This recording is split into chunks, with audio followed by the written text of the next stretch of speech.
আসসালামু আলাইকুম সবাইকে, কেমন আছেন? আজকে আমি আলোচনা করব ডক্টর শায়েখ মুহাম্মদ বিন আব্দুর রহমান আরেফি এর সারা জাগানো একটি বই, সুখময় জীবনের রহস্য। চলুন আজকে প্রথম পর্ব শুরু করা যাক। যারা কখনো উপকৃত বা সফল হতে পারবে না। আমার মোবাইলে একদিন একটি খুদে বার্তা সম্বলিত লেখা এলো। তাতে লেখা ছিল, জনাব, আত্মহত্যার বিধান কি? বার্তাটি পেয়ে আমি প্রেরকের নাম্বারে ফোন করলে ওপাশ থেকে এক তরুণ কণ্ঠস্বর শুনতে পেলাম। তখন তাকে বলেছিলাম, দুঃখিত, আমি তোমার প্রশ্নটি বুঝতে পারিনি। প্রশ্নটি পুনরায় করো। সে অত্যন্ত বিরক্তির স্বরে বলল, এ প্রশ্ন একেবারেই সুস্পষ্ট। আমি জানতে চেয়েছি আত্মহত্যার বিধান কি। আমিও উত্তর দিয়ে তাকে চমকে দিতে চাইলাম, তাই মুচকি হেসে উত্তর দিলাম, মুস্তাহাব। এমন উত্তর শোনার জন্য ছেলেটি প্রস্তুত ছিল না। সে উচ্চস্বরে জিজ্ঞেস করল, কি বললেন? আমি বললাম, যা বলেছি তা ঠিকই বলেছি। তুমি কি এটাই ভেবেছিলে যে আমি তোমার সাথে আত্মহত্যার পদ্ধতি নিয়ে আলোচনা করব? যুবকটি চুপ করে রইল। আমি জানতে চাইলাম, তুমি কেন আত্মহত্যা করতে চাচ্ছ? আমি বেকার, আমার চাকরি নাই, কোনো কাজও খুঁজে পাচ্ছি না, তাই কেউ আমাকে মূল্যায়ন করে না। আসলে আমি ব্যর্থ ও অকর্মণ্য একজন মানুষ। যুবকটি এক নিঃশ্বাসে এসব কথা বলেছিল। এরপর সে আমাকে নিজের ব্যর্থতা ও অযোগ্যতার এক দীর্ঘ কাহিনী শোনাল। এটা বর্তমান অধিকাংশ মানুষেরই একটা বড় সমস্যা। অনেক লোক সবসময় নিজের ব্যাপারে নেতিবাচক ধারণা পোষণ করে, নিজেকে এমন তুচ্ছ জ্ঞান করে যে মর্যাদার শীর্ষে উপনীত ব্যক্তিদের দিকে তাকিয়ে সে ভাবে সবার জন্য সম্ভব হলেও আমার পক্ষে অসম্ভব। জীবনে বড় হওয়ার স্বপ্ন দেখা, প্রতিষ্ঠিত হওয়ার আশা করা আমার জন্য শোভা পায় না। আমার স্বভাব ও প্রকৃতিতে কোনো ধরনের পরিবর্তন ঘটবে কিনা সন্দেহ। তাই আমাকে এভাবেই জীবনের গ্লানি বয়ে চলতে হবে অবিরাম। এক আরব কবি যেন এদের সম্পর্কেই বলেছেন, ভূমির অতল গহ্বরে সে রয়ে যায় অমরণ, পর্বত চূড়ায় পৌঁছতে যার মনে ভয় সারাক্ষণ। পাঠক, আপনি কি বলতে পারবেন এ গ্রন্থ থেকে সে উপকৃত হতে পারবে না? এ জাতীয় অন্যান্য গ্রন্থাবলী থেকেও সে লাভবান হতে পারবে না?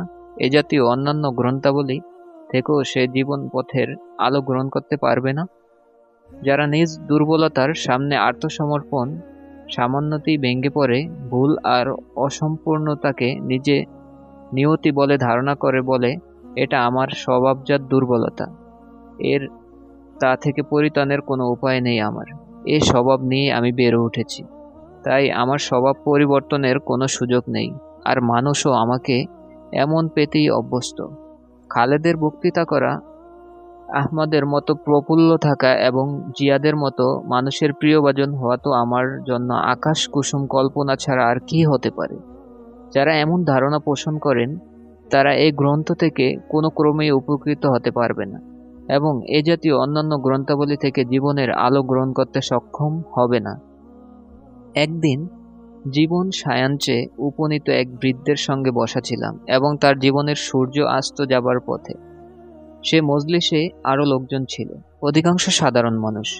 এক পর্যায়ে আমি শায়খ আব্দুল আজিজ বিন বাজের একটি ফতোয়া কথা আলোচনা করলাম। আমার কথা শেষ হওয়া মাত্রই লোকটির গর্বের সাথে বলে উঠল, আমি শায়েখ বিন বাজের সহপাঠী ছিলাম। আজ থেকে 40 বছর পূর্বে আমরা দুজন একসাথে শায়েখ মুহাম্মদ বিন ইব্রাহিমের দর্শে উপস্থিত ছিলাম।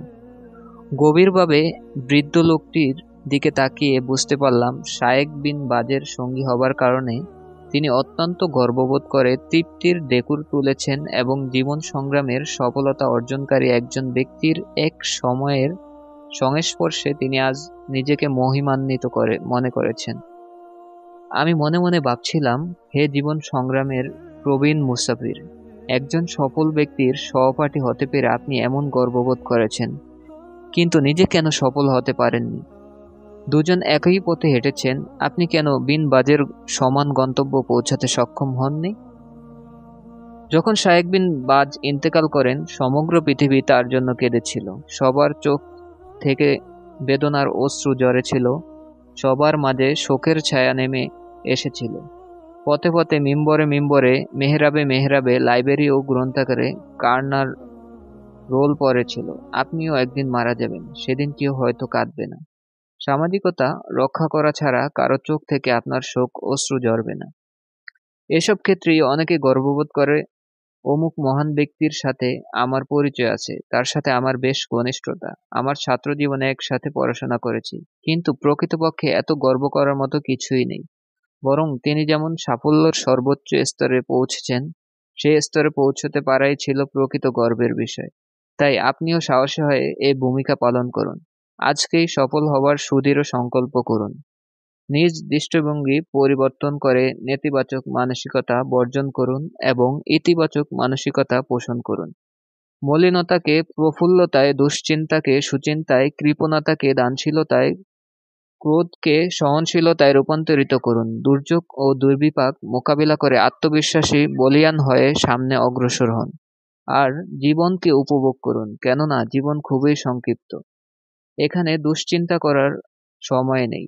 তাই সকল দুশ্চিন্তা ত্যাগ করুন। আর কিভাবে দুশ্চিন্তা ত্যাগ করবেন, কিভাবে দুশ্চিন্তা মুক্ত সাফল্যময় জীবন যাপন করবেন তা জানার জন্যই রচিত হয়েছে এ গ্রন্থ।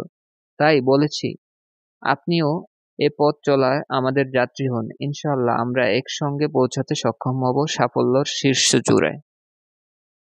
এ পথ চলায় আমাদের সঙ্গী হবেন সেসব সাহসী ব্যক্তি, যাদের রয়েছে মনোবল, উচ্চ মনোবল ও সুদৃঢ় সংকল্প, পেছনের অভিজ্ঞতা থেকে শিক্ষা লাভের একান্ত আগ্রহ, আর সম্ভাবনার প্রতিটি বিন্দু থেকে উপকৃত হবার বিপুল আশা আকাঙ্ক্ষা। আজকের মতো এখানেই প্রথম পর্ব।